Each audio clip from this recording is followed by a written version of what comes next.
Good morning. It is morning. This is May the 20th, 2025. So the scripture is, show me your ways, O Lord. Teach me your paths. Guide me in your truth and teach me, for you are my God, my Savior. My hope is in you all the day long. Through the storms of life and through the weather storms, both. Because there's storms in our life quite often that happens. So I have my coffee from McDonald's, and we was at McDonald's, and I was making a little video saying hello, and all of a sudden this rain started pouring, thunder and lightning, and I decided this morning that I would put thunder and lightning in our background. You can't hear the noise, but isn't that pretty? I love lightning, and I'm going to tell you about some of the storms I've been through, real storms with thunder and lightning. And the one I was telling you about this morning was me and Norman and Phyllis used to go visit our grandma over the hill. She lived about 2 blocks from us through a path, through the pines and the cedar trees and the pasture land, and we could go over to Grandma's, and she would always fix us a snack or something. You know how grandmas are. And we just loved her. She was my daddy's mother, and they lived in an adjoining farm. I'll try to make this loud enough this morning. Somebody told me I wasn't loud enough yesterday. I'll try to do better today. So we went, and just as we was coming home, it just started raining, and then all of a sudden it started thundering and lightning and pouring down rain, and we just was running through the pasture land. And when we get to the fence, it's a barbed wire fence. Now, a barbed wire fence is what they use to keep cows in the pasture. It has little barbs, and there's 3 strands. Y'all don't know what that is, but that's how they kept the cows in the pasture and the horses and whatever you wanted to stay in the pasture land. And they didn't put gates. You had to pull the barb up and step through it. And there would be 3 strands on post ever so often. And that night it was just pouring down rain. I mean, and the lightning was everywhere, and it was so scary. And we was running as fast as we could. And I was the oldest, of course, and Norman and Phyllis, they're close behind me. I don't know if Norman remembers this or not, but he was next to me in age. And so as we got down, and we had a barn at the bottom of the hill from where we lived, which was on up the hill. We had a barn that was built out of logs. That was the original home place of Grandma and Grandpa. And when they tore that down, Daddy drug all the big old logs over and built a barn for our cows, 2 cows to be milked and our 2 horses to be in the wintertime.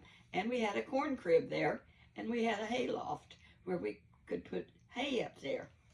And that's what it was for. So we was almost to the barn. The fence was on this side of the barn.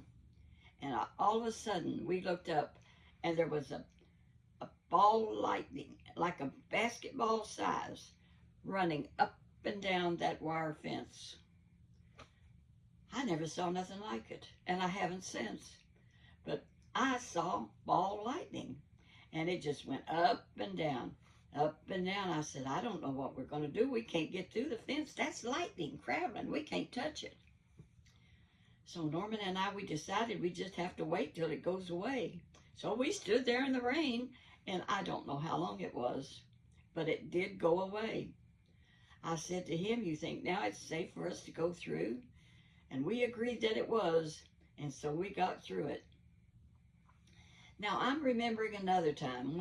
Buddy and I went on the evangelistic field, which means you travel from church to church and on love offering, and we had a 5th wheel.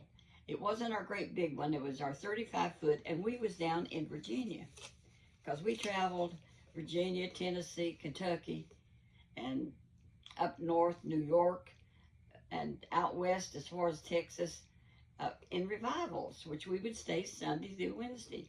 But we was down in this town in Virginia, and the church was like they had cut, it's mountainous down in there, mountains everywhere. And so they had cut some of this mountain out and built a church. And then there was a cliff behind it, probably 35 foot high. And the parking lot was around and up. And that's where we parked our fifth wheel, up at the top of that, where they had dug it all out and built the church. We parked our camper right up at the top. And that night, we got all parked and set up. Buddy got his sound system set up. He always had to set up his sound system. And see, on the fifth wheel, I could cook and just do everything. We was home away from home, which I was happy about that because I could cook, and I had a refrigerator, and everything would run just like he was in a cabin away from home. I always wanted to run away from home when I was little anyway. We finally did, excuse me, my forehead itches. So we're parked up there, and we went to bed. During the night sometime, not too long after we went to sleep, we heard thunder and lightning and rain. Now, honey, that rain was, you could tell it was so heavy you could hear it on the roof. It was raining so hard, and it rained till we woke up the next morning. And it was still raining when we got up. Well, it finally quit. Now, it wasn't time quite, we usually go Sunday through Wednesday. So we had got there early, you know, like the day before or a day or so before, and parked. So we just got up that morning. Let me get me a Kleenex. I think where is my Kleenex? Darn, where is, oh, in my pocket. Anyhow, we got up, and it was so wet, and I said, honey, this is terrible. Look down there around the church. We could look down and see where they had made a place and concrete and stuff where they had put the church. I said, it's really muddy down there. You could have to walk around or drive around to come up to where we was at. So we went down, and the pastor was coming over to greet us, and so he opened the church up, and we went in. And do you know, there was about 3 inches of water on that carpet everywhere. I think this was on a Friday because we had closed Wednesday somewhere, and the revival wouldn't be starting till Sunday morning. So he looked at that and he said, oh, what are we going to do? And you know, when you run into a problem like that and you're going to be having church, you got to do something. Well, he got on the phone and he called some of his men, and everybody came, or not everybody, but a lot of people came, and they started cleaning that water out of that church and sucking it up and throwing it out and sucking it, and they got it cleaned up for Sunday morning. It was a big job, but they got her done. He said, we don't give up. We're going to have church. And we had church. And it was a good revival. Then I remember another time. We was up in Indiana holding a revival about 80 miles from home. Spencer, Indiana. And we had a truck and a fifth wheel, which you have to have a truck to pull your fifth wheel every place you go. And this was a 1-ton dually. Double tires on the back, 4 doors. A very nice truck. You know, back in the day, back in that age, they had a thing called the bargain mart. And we was getting a bigger trailer, and we needed a bigger truck. And I said, honey, we agreed we needed at least to get a 1-ton because the truck we had was like a 3/4 ton, and it was having a hard time pulling some of these trailers up hills and different places we went. So we started shopping for a 1-ton truck, a super cab. And don't you know, we found one up in Indiana about 60 miles from us, and they have a phone number and everything, and their price was reasonable, and we had saved our money. Save your money, kids. Have some money for when you have a rainy day, which it's not raining out there right now, but we're going to have storms, they said, all afternoon, and that some of it's going to be severe, and we may be under tornado watches later on this evening. So we got the beds set up in the basement because, you know, we spend our nights over at James's house. Daytime, I'm over here at my house where I have a studio set up with my TV, with the thunder and lightning, which I can turn up and listen to, and I love to read. So I'll put something like that on, and you just love it. Okay, so we're in Spencer, Indiana, and we need to go home and take care of some business. Oh, we got about this truck. Let me get back to where I was at. I laugh at myself sometimes. If you can laugh at yourself, that's good, because you know we're not perfect. And I'm getting so fumble-fingered anymore that I tell you what, I'm pitching stuff to the trash basket over from my chair at James's house, you know, like Kleenexes, and throw it right over there. And I miss every time. I said, it's good I'm not a basketball player. I'd never be good at it. But it don't worry me. I just do the best I can with what I got. All right, so let's see, where was I? I get to chattering, and only the Lord knows where I was thinking about, oh yeah, we was coming from Spencer, Indiana, by a truck. So we found this truck that was up in northern Indiana. We called him up, the price was right, and we went and got it. So that's the truck we had, and that truck was fantastic. It would pull them up them mountains, and where we went through down in West Virginia, the mountains are terrible, the roads are terrible. I'm telling you, I've been there, done that. It's a lot better out west because you've got straight roads, but that's where we had our wreck out in Oklahoma and totaled a fifth wheel in a rainstorm. It was storming. Oh well, let's do the Spencer, Indiana storm first. So that night, we was at Spencer, Indiana, and we had a night off, and we needed to go back down to New Albany, which wasn't but 80 miles or so. So I said, honey, it's thundering and lightning, it's terrible. He said, we gotta go, you know, we gotta go. He said, we'll be careful, we'll drive slow. We won't rush, because the roads are wet and you can slide and stuff like that, hydroplane. So we got in the truck, and I'll tell you what, it lightened and thundered so bad that we really didn't need our headlights to get home. We had the most beautiful display of thunder and lightning coming home that whole trip. It's just like we was coming west, which we was. It just followed us.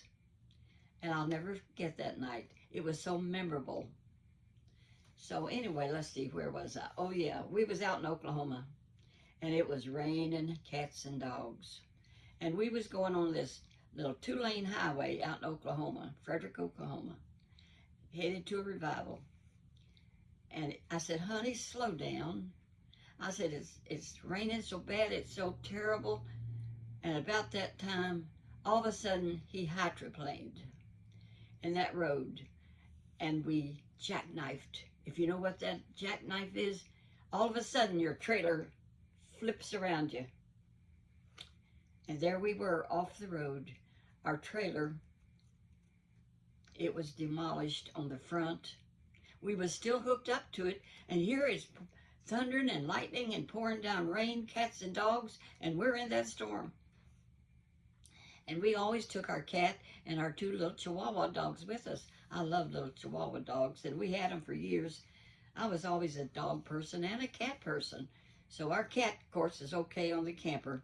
The front of it was a mess. I mean, it was totaled. But the truck was still hooked up, and here it's still raining. He said, what are we going to do? I said, well, do you think we could still pull it out of here and go on down the road, maybe to a church and park? He said, we're going to try. So he pulled it out of that cornfield, and that's what it was, a cornfield. And he pulled it out of that cornfield, and we went on down the road, pulling that totaled trailer behind us. I mean, that's what that storm did to it. I mean, when you hydroplane, you can't help it. So when we got to the next church, the parsonage was close by, so we knocked on their door and told them what happened. And I said, you know, I'm the talker. I'm the go-getter. And I said, could we park here till we can find another camper and move into it? And I know that's a lot to ask, but could we hook up to electric? because we could sleep in our camper because the front of it was what was ruined, and we could still sleep in it and live in it till we could get another camper to pull down the road, because this is open to the world in front. He said, of course. So I used his phone, and I told him, can I use your phone to take care of business? And they said yes. So we started calling around, where is there another place we call trailer places? And finally, there was one that had a 35-foot fifth wheel for sale, reasonable. So I told them that we wrecked, and we had totaled our fifth wheel, but we had insurance, and that we would be getting a check for so much, and I could pay them. And we put a down payment. We went and looked at it because the truck would still run. It was not totaled. It was not hurt. And the thing to pull a fifth wheel was still in the bed of the truck. So we went to that place. We bought that fifth wheel. Then getting insurance again, because my insurance was mad at me. So I had to get insurance on this new trailer. So what do you do? Well, I called my old place, and they said, well, we don't want insurance, but you know what? There's a couple of ladies that have started an insurance company. You might talk to them. So I called them up, and I talked to them, and I told them what happened and that we need insurance because who knows what's going to happen. And do you know they insured us on that new fifth wheel we got? Well, it was old. It was a used one, and the price was reasonable, the same amount that we would get a check from. The insurance said didn't want to insure us anymore. God goes before you, children, and makes the crooked places straight. Even if you did hydroplane, he works it out. It's all for a reason, which we don't understand, truly. So I used the phone of those people, and when I left there, I owed them $80 phone bill, which I paid them. And we moved everything out of the wrecked fifth wheel to the old fifth wheel, the new fifth wheel. The old fifth wheel we moved out, and then the wrecking company came and got it and took it away wherever the insurance wanted it to go. And I don't know what they did with it. It was gone, and we had another fifth wheel. Do you know you can't move out of the fifth wheel in one day's time? It took us about a week to get everything out of there, our clothes and my microwave, whatever I needed. And it wasn't the 45-foot one that Pat Day gave us, because this happened before 1983. This happened when we was on the evangelistic field about the second year. And the thing of it is, I forgot about how tornadoes go all through Oklahoma and rain real bad in March and April. And I booked us some meetings. I did the booking of all of our revivals and stuff. So I booked one out there. So the next one, that's where we went. We booked Frederick, Oklahoma. And it was a beautiful new church. And I've mentioned this before, and Norman and Denny have heard this story, but a lot of you all have not. So this is news to you. So it was a beautiful new church. And they said, we're under tornadoes watch here. Maybe trailers are not safe at all. Maybe you should sleep in the church tonight. We have a mattress in there, just in cases like this, in case people need to go into church and be safe. I said, okay, and we got our cat and our two little dogs, and we took them in, and we slept on that mattress that night. Now that I'm 91, I don't think I could have got up off that mattress unless I had a chair beside me or something to pull up on. We slept good, and it thundered and lightning, and it was another storm, and you could hear it. And I said, we're safe. We're here in this church. Everything's fine. We got up the next morning, and the storm was over, and people came to say hello, and we always got greeted when we pull in, and because we was going to hold a revival there. The pastor, he comes usually, for sure. So he said, well, you have a good night? We said, we sure did, and our animals were okay. We just took our pets with us wherever we went. And I said, boy, this is a pretty new church you got. He said, yeah, we've only had it just a few years. He said, the other one was in a tornado and took it completely away. We had to build us a new church right here where you're at. And that's what happened to the church that was there before, the beautiful new church. I guess the tornado don't hit twice in the same place. I don't know. But it was terrible down in London, Kentucky last week. And I've got one subscriber called the London guy that lives down there, and I haven't heard from him in a long time. And I said, Lord, keep them all safe. And some of them did die, but I hope he's okay. I haven't heard from him lately. You need to make a comment, young man. He's a young man that cans and cooks and does all kinds of stuff. And he said, you know, I told about getting kicked out of a Waffle House some time ago, about 3 years ago. I was in a Waffle House by myself. I'm going to tell you this. It's not a storm story, but it's what happened. So anyhow, I was alone, and so I went to the Waffle House to have me some breakfast, and I had the special, and it was good. And when I went to pay it, they had charged me $2 too much. And I said, you know, I got the special. You charged me $2 too. She said, no, that's the way it is. I said, no, that's not the way it is. I said, it really should be. And she said, no, you pay it. I said, but it ain't right. I said, give me the superintendent or the manager, whoever is the boss here. Let me talk to them. So she did. And they came over and she looked at all. And she said, well, she's right. The waitress is right. You're wrong. I said, I'm not wrong, but here's your money. And I just don't think y'all ought to do stuff like. She said, ma'am, if you're going to keep arguing, and I do argue sometimes when I know I'm right, I just stand my ground. And she said, ma'am, if you don't shut up and get out of here, I'm going to call the police on you. You're going to call the police on me? She said, yes, I am. And she said, you leave right now. I said, okay, okay. And as I went out the door, I said to the young man coming in, I said to him, I've been kicked out of the Waffle House. Can you believe that? A little old grandma like me kicked out of the Waffle House? And there was the manager and the waitress. And I said, Lord, you take care of them. Probably next time I come back here, they won't be here. They're not nice. You know, the Lord fights your battles. The next time I went there, guess what? They weren't there. They were gone.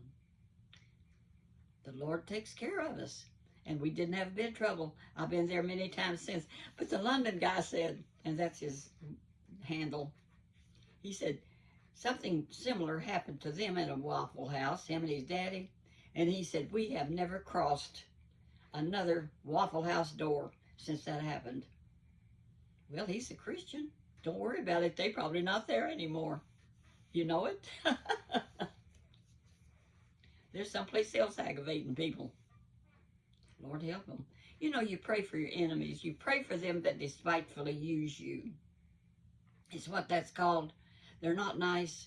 I say they're not nice. And I just pray for them. Lord, you take care of it.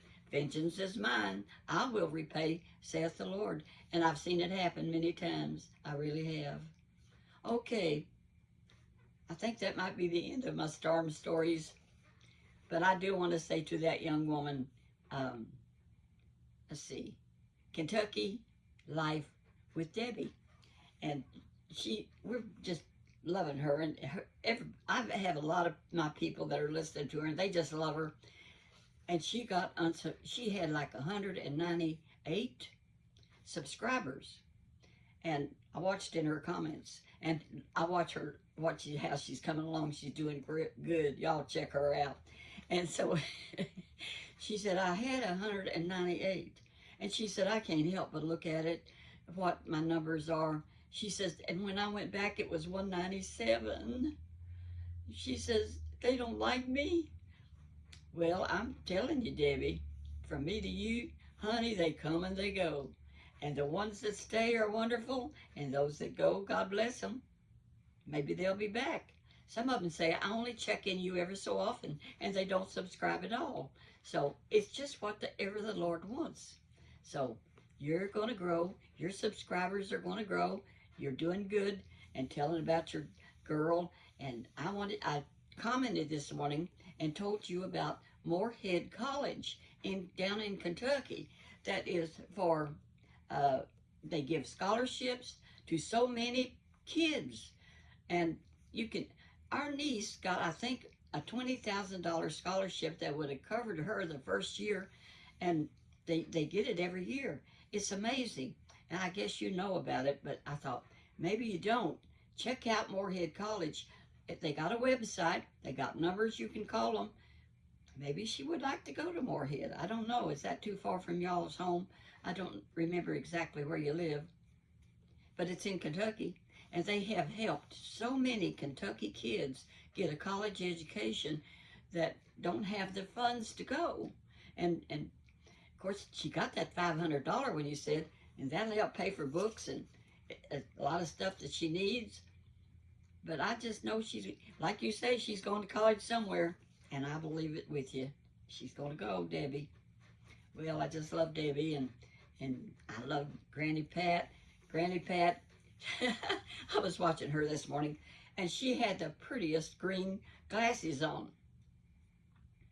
She said, "This is my trademark, and I hope nobody don't steal it from me." I might. Who knows? I'm not nice. I love you, Granny Pat. So, it's her trademark, and I'm not going to steal her trademark because I wear scarves and pearls and flowers. But I can't help but being funny sometimes. So, what do you think, Granny Pat? You know, James bought me a whole bunch of them, and I've got so many that every once in a while I just have to put them on and think of Granny Pat. Chit-chat with Granny Pat. She's a hoot. Look at that one where she did the pantyhose. She was telling about that, and I watched that, and I just laughed out loud like she said. It is so funny. One of her YouTube friends that she used to watch put it on, and, well, I watched it a long time ago, and because I've been following her a long time. But I'm not going to steal your thing you do, sweetie. I'm stealing it in my flowers and my scarves, and I have fun, and you do too. We're enjoying it. And I tell you what, she's younger than I am. She's only 89, and I'm 91. But my wigs help me a lot, but she's got real hair. Now, I got hair, but I can't fix it. It's so fine and thin, and I let James see me. I was thinking about quitting wearing wigs when I was getting married to James, when I was courting. And I still had, I could get a frizzy permanent wave, and I like frizzy hair. My friend Debbie has naturally curly hair, and I just like her curly hair. But she said her daughter, her girl, says she looked witchy in it. I didn't think she looked witchy. I thought she looked cute as a button. Well, I'm gonna let you go, and I'm getting more subscribers all the time, and I honestly do not understand it. But I thank the Lord for it, because I can tell you all about Jesus, and he loves you, and he wants you to come in. He wants to come into your heart and be the Lord of your life, and it's so easy to do. You can talk to him wherever you're at, and I have told people, you can talk to Jesus when you're on the potty. Love you. Walk that path where Jesus would be pleased with you. That's what I'm trying to do. And I can't say I'm perfect, because sometimes I kind of fall off that path. But the Lord is just to forgive us when we truly repent. I don't do it too often. Thank you, Jesus. I'm doing the best I can with what I got to serve the Lord and to have fun doing YouTube and not worry about the subscribers.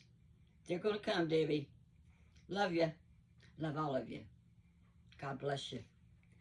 I love this lightning and stuff. Sometimes I just feel like turning up the sound, and y'all just sit here with me. I'm going to do that, and I'm reading a book I can't lay down. Now, I do find time to do things that I want to do. That's for sure. But sometimes if you give this 30 minutes or 25 minutes, people don't watch it all the way through, but I enjoy doing it. I get started, and like I told you, I'm a motor mouth, and I can talk to y'all. I know you're out there. Some of you are listening all the way through, and you look forward, like Pamela, bless her heart, and Lady 605ers. I don't know all your names, but I love you. I just have to catch your breath every once in a while. Oh, I ought to tell you this, though. You know that mattress problem I had? I'm going to have to explain that tomorrow. I don't have enough time today, but that is an interesting story to me. It's tricky. Talk to you later. Bye-bye.